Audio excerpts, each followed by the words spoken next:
Jon Snow avenged the Red Wedding. He is the White Wolf, the king in the north.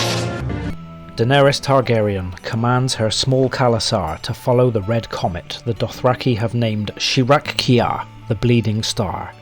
The old men mutter that it is a bad omen, but it appeared the night they cremated her husband, Khal Drogo, and hatched her dragons, so Daenerys considers it the herald of her coming.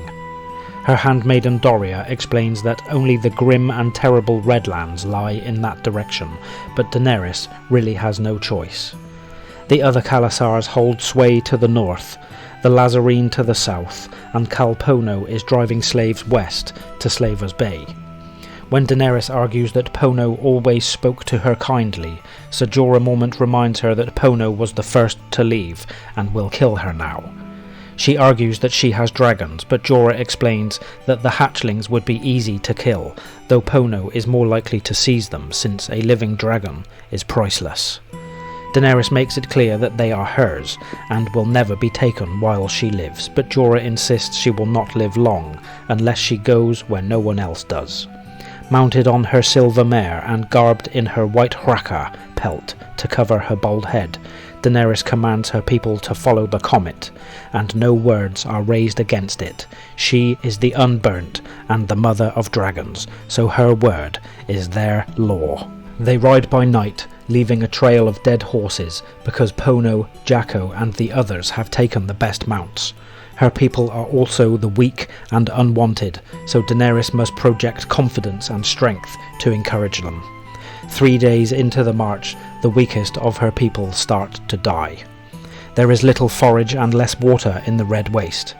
When supplies run low, they are forced to live on horseflesh, and the deaths increase. Daenerys suffers with her people. She sheds much weight, and her milk dries up, so she cannot breastfeed her dragons. They will not eat the meat she tries to feed them until she remembers her brother Viserys saying that only men and dragons eat cooked meat. From then on, the dragons devour several times their own weight in seared meat every day and begin to prosper. Each night, Daenerys lets one of the dragons ride on her shoulder, while Irri and Jiqui carry the other two in a cage slung between their horses. One day, Aggo says her black dragon is Balerion, reborn. Daenerys recalls that her ancestor Aegon I Targaryen's dragons were named after the gods of old Valyria, but decides to name hers after those the gods have taken from her. She names the green and bronze one Rhaegal after her brother Rhaegar Targaryen, the cream and gold one Viserion after her brother Viserys, and the black and scarlet one Drogon after her husband Drogo. Yet even as her dragons prosper, her Khalasar withers. Some are forced to walk because there are no longer enough horses to go around.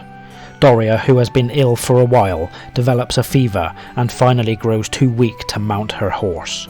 Daenerys stops the Khalasar and personally cares for the girl, who taught her how to seduce Khal Drogo, holding her hand until she finally dies.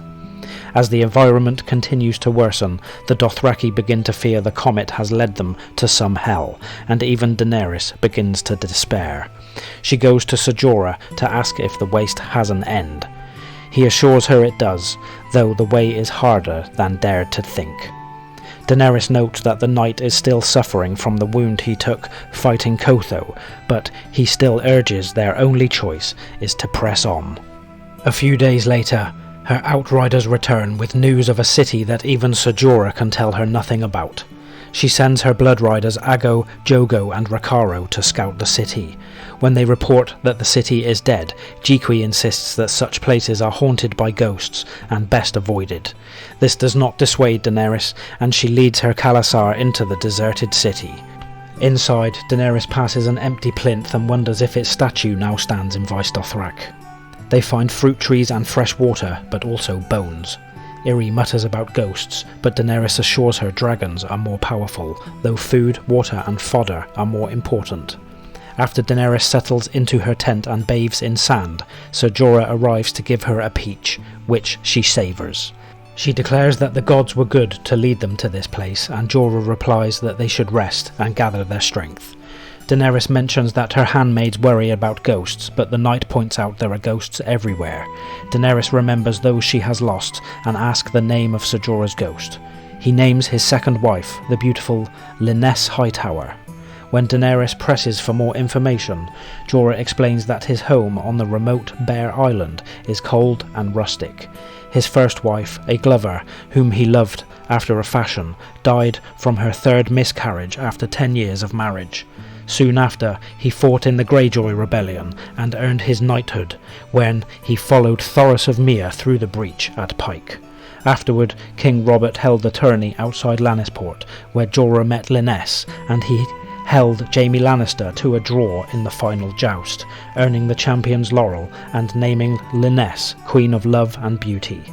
That night, drunk on wine and victory, he asked Lord Leighton Hightower for his daughter's hand, and they were married there in Lannisport. However, Bear Island was a disappointment to Daenerys. Jorah went to great expense to import what she wanted, and when that failed he entered tourneys but never distinguished himself again.